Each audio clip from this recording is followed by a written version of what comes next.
Alrighty guys, so welcome back to the channel. We've got two OG Yu-Gi-Oh content creators. We're going to be going over our best and favorite decks, and I've got special guests with me, Cyberknights. So yeah, we're going to be talking about both of our favorite OG Yu-Gi-Oh decks. So starting right off, I'm going to go ahead and tell you guys one of my favorite OG and best Yu-Gi-Oh decks at its time, and that for me was 100% what was titled back on the plant era. They called it like the synchro plants, the Tengu plant. That was actually one of my favorites, and this is pre librarian, where you got to draw a lot of cards, which kind of turned into like the whole like the other person just kind of has to sit there while the other person just keeps on making stuff. That was one of my favorite and one of my best decks that I got to build. What was yours, Cyberknight? Tell me more about.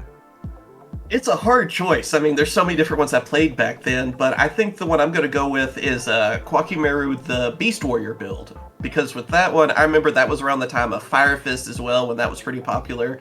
And that deck was really fun because you could just basically get whatever you needed. Urnite would help you get like Crusader all set up, and you could reveal them to help you out. It was, I feel like, not as popular as the Rockstun build, but it was still a very powerful build that just did really well. Had a lot of things that could go against a lot of the meta decks out there, but still be able to throw out a lot of cards. And it was more, I believe, the XC era, so you could go for rank 4s really easily. And again, using the Fire Fist engines basically to really beef it up even more. So that was just one of those that I just always enjoyed. I remember back then. Okay. Well, the interesting thing that you mentioned was Kwakimeru, and for me, like I'm just learning about this today, that your one of your favorite best decks was Kwakimeru, and I know that at one point it was actually like a meta deck over on Dueling. So it's kind of cool to see certain cards that normally don't see play in maybe a different format of Yu-Gi-Oh. We always have different ban lists. Master Duel even has different ban lists. So it's cool to see certain things kind of maybe return in a different way. So I'll talk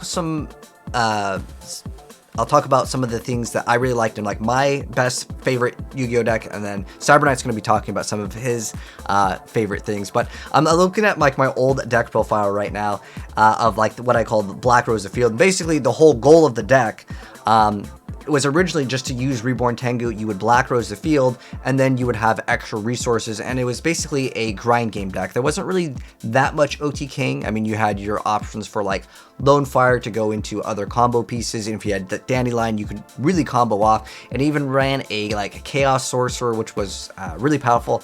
And at some point, I remember Chaos Sorcerer was like actually at like 1, BLS was at 1. Now we can run triple, and these cards still don't see any play, but yeah, the whole goal was to basically pop the entire field with Black Rose Dragon. This is like 5D's era, back when people used to even run like Thought Ruler, Archfiend. There's even like, I'm looking at it right now, with Frozen Fitzgerald. And back in the day, I remember Catastrophe was like a staple. Oh yeah. But what was like the main goal of the Kwakimeru? Is it like a swarm deck? What are the play styles? If I remember correctly, again, it's been a while on this one. I think even when I did the deck profile, what was it? I think this says like June 2014, so that makes me feel kind of old on that. But I know it was mainly, of course, whenever XC started getting little actual support. I mean, like whenever you're talking about your build for synchros, I know that was around the era where it was like we threw everything at the wall seeing what could synchro summon, and this is kind of that for XCs, where it was like, okay, what can we summon? Let's see what happens. With this deck, I remember it had a lot of control elements to it, and you would use, of course, Tenki as well, which is still a pretty popular card with anything Fire Fist. And just being able to search for what you need, have in your hand to reveal 4 of those Kwakimerus, otherwise they blow themselves up. And then basically go for like Tiger King and stuff like that, and it seemed like you had more of a control field. Like you would basically try to have everything set up for you and just overpower your opponent, but also still have that Kwakimeru control like we've seen through the Chaos builds, and again, especially Rockstun, which I feel like is probably still the most popular Kwakimeru build because of what it could just like negate everything your opponent would do. Okay. So I think the next thing that would be really cool to talk about is the boss monsters of the archetype. So what were your boss monsters in the deck? What were like the go-to, I want to make this card, or if I make this card, I'm really securing like the win? For this one, I think it was mainly Tiger King was kind of your goal. I mean, Urnite and Crusader were like your mini boss monsters, but if we're talking extra deck, I think it was still mainly Tiger King, because you would get those two out there and you could still do a lot of damage, but if you were going for something bigger, I know that was like the one that would help you get set up even more, and especially if you had a couple of like 10 key and stuff, because I believe it was at 3 then. I know 10 key was one that's been on the list in different areas so many times, but I believe that was kind of your end goal, to then just run over your opponent really easily. Okay. So what was your favorite too, or like your goal? I mean, this was back in the day when Bryanak was at 1, and I believe it didn't have the errata. Now with Bryanak, you make him, you get the effect once, right? But back in the day, you could Bryanak, activate his effect, do a couple things, and then do its effect again, and it was just like, oh man, Bryanak was really good. I mean, he got changed for those reasons. But it was just basically making lots of synchros. Trishla, when it first came out, was like, oh my gosh, mind-blowing, because that card effect was so powerful. But, I mean, you had plays basically with Reborn Tengu where you could double, maybe even triple synchro, and then potentially you could OTK. It wasn't necessarily just an OTK-oriented deck, because this is back in the day where flip effects, they were still seeing a little bit of play. Some people would, set Sangan turn 1. People would play Gores. Gores actually mattered. For me, this was kind of more so in the golden era of Yu-Gi. I know a lot of people like GOAT format, but for me, I feel like Plant Synchro, when everyone was playing it, this is like pre-everyone running Maxi. This is, again, pre-Librarian era where it felt like it was a blowout. A lot of people played this deck because, one, it was relatively easier to access because Reborn Tengu was a card that was given out to lots of people because it was the promo card for that set. I forgot what the set was that Tengu came out of.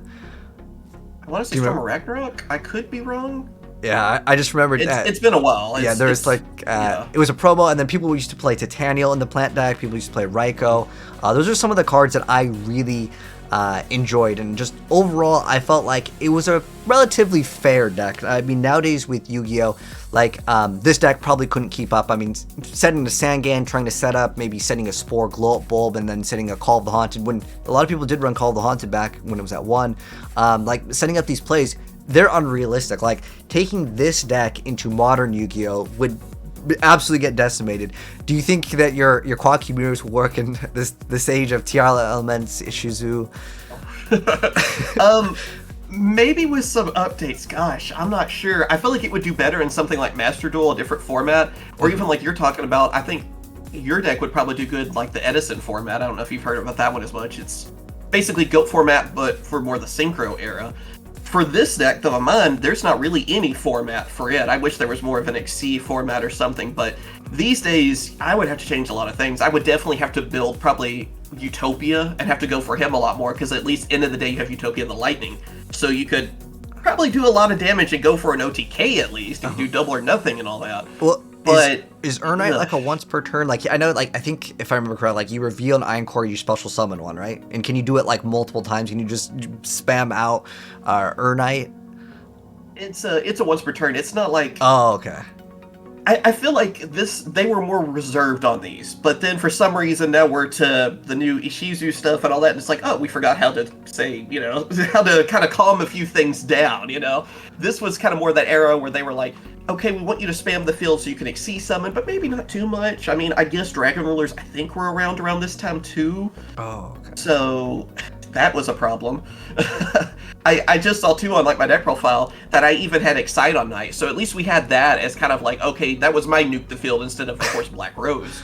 I gotcha. So yeah, but it was pretty. I feel like they were really careful on like the Pokemon. Like, hey, let's not let them swarm too much. So unfortunately, it was like a once per turn thing. Okay, I gotcha. So this is going to be the wrap-up of Part 1, but there's going to be more stuff in Part 2 that we'll talk about that will be on Cyberknights channel, so I'll also have it pinned down below, so guys, go ahead and check it out if you guys want to watch the continuation of our little collab here of talking about our best and favorite Yu-Gi-Oh decks. So thanks for tuning in for Part 1. Part 2 will be down there in the pinned comment.